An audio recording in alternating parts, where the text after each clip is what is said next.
Hello and welcome to a Talmud Israeli production. Today we'll review the highlights of this week's course of Daf Yomi study, Masechet Nazir, pages 48 through 54, Memchet through Nundalid. 48. Im Amrit beKohen Gadol, Shemetamel Tamid Mitzvah. If we say that regarding a high priest, a Kohen Gadol, that he is allowed to contract corpse impurity by way of burying a Met Mitzvah, a dead body found on the side of the road with nobody to bury it. But the reason why that's okay is because the Torah doesn't require he bring a sacrifice, a korban, over having contracted impurity. Tamar ben Nazir, are you going to say the same thing regarding a Nazir? Should be korban al tumato, who does in fact bring a sacrifice on account of having contracted impurity? So hol mevi korban al tumato, the temal met mitzvah. I might have thought then that the Nazir should not bury a met mitzvah. He should just keep on walking. Therefore, the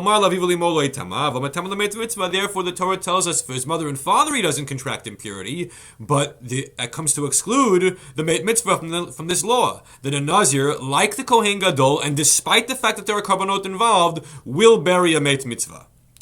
Memtet 49. Tanu Rabbanan.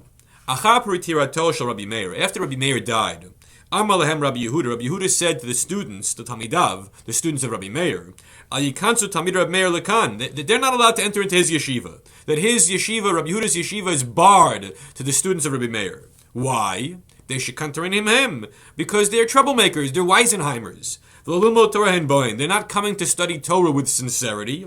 Rather to pester me, to bother me with halachic queries that are bizarre queries, just for the purpose of getting under my skin, and not for deriving true, real answers. And so this was ill will that existed between the schools of Yehuda and Meir, where the students were barred from attending. Daf Nun 50. Al malot tarvad rekev. A person can contract impurity, and a Nazir could be guilty of a violation if they come into contact with a ladleful of corpse dust. V'kamashiro, and how much has to be in that ladleful? Chizkiya amar malo pisat yad, the amount that fits in one hand, in the palm of a hand. Rabbi Yochanan amar malo chafnav, the amount that is in chafnav, the two hands together.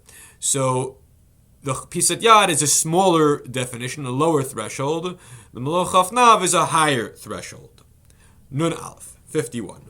Boy Rava. Rava asked the following question: Nimala, an ant, shechasra, that was missing a limb. So it's a live ant that was missing a limb. Mahu, what's the rule?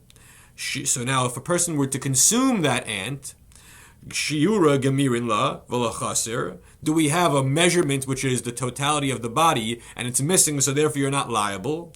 Or birya gemiri la va'ika, or is it simply that it's the sum total of this ant that exists now and it's there? So the question is whether you'd be liable for consumption of a birya or not when the nimala was missing a piece of its anatomy.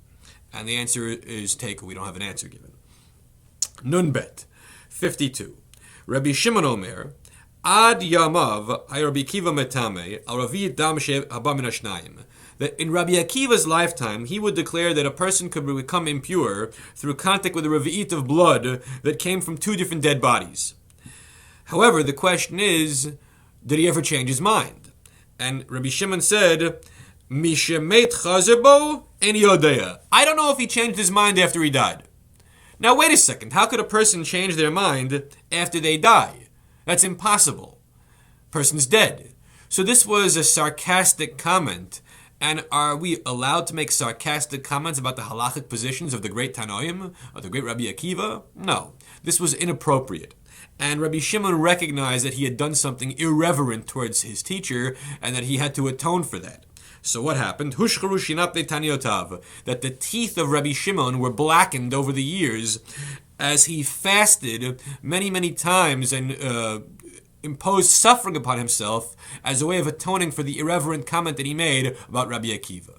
So it goes to show the lesson. You got to be careful what we say about the greats of Judaism. Nun Gimel 53. The sword, the metallic object that is used to kill a human being, has the same status as the halal, the dead body of that human being. So that a person who stabs another never may have actually come into contact with the other person. Their hand may have been 10 inches, 20 inches, 2 feet, 3 feet, depends how long the sword is, away from the body of the dead guy. But because they're holding the metal of the sword, and the sword was thrust into the other fellow, and the sword killed the other fellow, the sword has the status of the dead guy, and now the person who's holding the sword has come into direct contact, so to speak, with the corpse. Tosfos explains, metal utensils which touch a dead body, have the status of the highest level of tumah, like the dead guy himself. To render impure the person touching it. Nun Daled, 54. O bekever. If a person touches a kever, they can contract impurity. Despite the fact that you don't touch a body, you're just standing above a kever. This is tumat ohel. Amaresh lakish, ze kever shlifnei adibur. So, an exclusion to the law of ohel is the kever that existed from before the dibur. What is the dibur? The commandment given by God. So Rashi explains, Kol shehaya kodem matan Torah, whoever lived before the revelation at Mount Sinai, Bein Akum, whether they were Gentile, Bein Yisrael, whether they were from the Israelites, doesn't make a difference. Nikra kever ben Noach, they are regarded as a Noachide kever, and a Noachide kever has what halachic status? Eino metame ba'ohel, does not cause a person to become impure through tent or roof impurity. So here we can distinguish between those who lived after Matan Torah, that Yehoshua and his generation, and the Shoftim and the Nevi'im, and on and so forth, till modern times, and those who lived before, Avram, Yitzchak, and Yaakov, Sarah, Rivka, Rachel, and Leah. They were the matriarchs and patriarchs of Judaism, but because they died before the theophany at Sinai, the Matan Torah, the Ser Tadibrot, therefore their kever is only going to be in the status of kever b'nei Noach. Everyone have a great week.